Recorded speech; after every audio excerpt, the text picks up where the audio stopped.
हम देखेंगे कक्षा 6, 7 और 8 का हमारा पर्यावरण। इसमें तीनों कक्षाओं का एक ही किताब है। तो आज हम देखेंगे पाठ 3।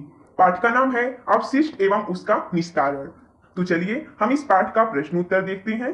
प्रश्न 1 है, निम्नलिखित प्रश्नों के उत्तर दीजिए। प्रश्न है, अपशिष्ट किसे कहते हैं? इसका उत्तर हो जाएगा, मनुष्य एवं अन्य जीवों के दैनिक क्रियाकलापों के फलस्वरूप निकलने वाले अनुपयोगी पदार्थ अपशिष्ट पदार्थ कहलाते हैं।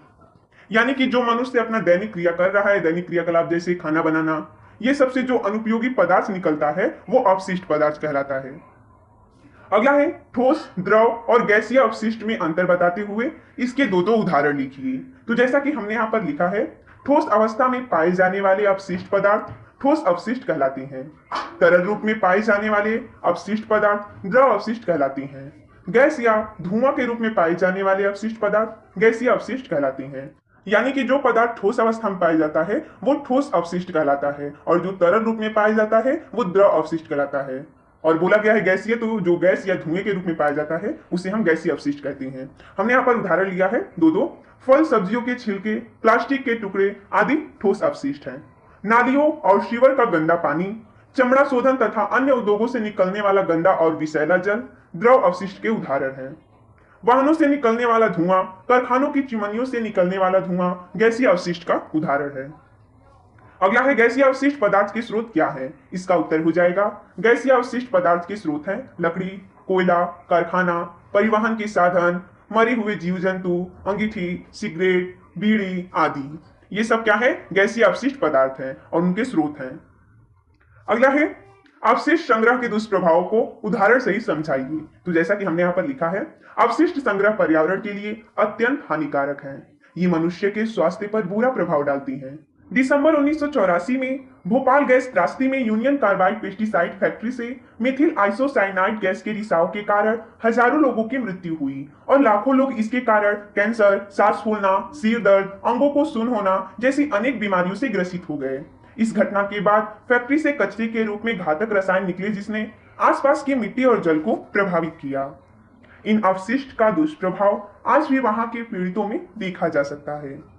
अगला है, सोकपीट बनाने की विधि लिखिए। तो जैसा कि हमने यहाँ पर लिखा है, सोकपीट बनाने के लिए जमीन में एक 5 से 6 फीट गहरा चौकोर गड्ढा खोदा जाता है। इस गड्ढे की तली पर ईंट और पत्थर के टुकड़े डालकर उनको बालू की परत से ढक दिया जाता है। इसके बाद इसे नाली द्वारा पानी बहने के स्थान से जोड़ दिया जाता है तथा ऊपर से ढक दिया जाता है। इस प्रकार सोकपीट बनकर तैयार हो जाता है। अगला है प्रश्न, ई कचरा से आप क्या समझते हैं? उदाहरण सहित लिखिए। तो जैसा कि हमने यहाँ पर लिखा है, ई कचरा से क्या तात्पर्य है? इलेक्ट्रॉनिक कचरा जो ऑफिस एवं घरों से निकलता है। इसके अंतर्गत खराब computer, mobile phone, CD, battery व अन्य इलेक्ट्रॉनिक उपकरण जैसे TV, washing machine, refrigerator, AC आदि आती हैं। ये सब क्या है? ई कचरा है। अगला है, कारखानों से निकलने वाले जल को नदियों में बहाने से पहले क्या उपाय करने चाहिए? इसका उत्तर हो जाएगा, कारखानों से निकले जल को उचित उपचार करने के बाद ही नदियों में बहाना चाहिए, जिससे कि नदियों का जल दूषित न हो। अगला है, प्रत्येक घर में शौचालय होना क्यों आवश्यक है? इसका उत्तर हो जाएगा, मल मूत्र के उचित निस्तारण तथा गंदगी से बचने के लिए प्रत्येक घर में शौचालय होना आवश्यक है। अगला प्रश्न है दूसरा, सही कथन के सामने सही और गलत कथन के सामने गलत का चिन्ह लगाइए। तो जैसा कि हमने यहाँ पर लगाया है, प्रश्न है, उद्योगों से विभिन्न प्रकार के अपशिष्ट पदार्थ निकलते हैं। ये क्या है? सही है। अगला है, अपशिष्ट पदार्थों से हमारा पर्यावरण दूषित होता है। ये भी क्या है? सही प्रश्न है।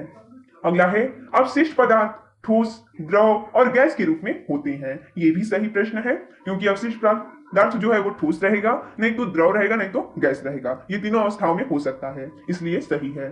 अगला है, घरेलू कूड़े कचरे का निस्तारण आज प्रदूषण की समस्या नहीं है। ये गलत है, क्योंकि बोला है नहीं है, क्योंकि समस्या है, इसलिए गलत है।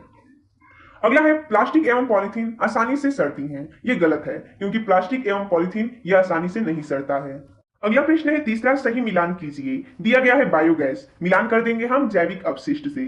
कंपोस्ट खाद, जो कि फलों और सब्जियों के छिलके होते हैं और सूखी पत्तियां होती हैं।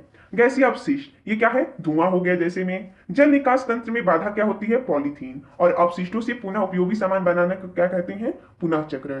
तो देखिए दोस्तों, जैसा कि हमने इस वीडियो में इस पाठ के प्रश्नोत्तर को देखा, तो मिलते हैं तब तक के लिए धन्यवाद दोस्तों।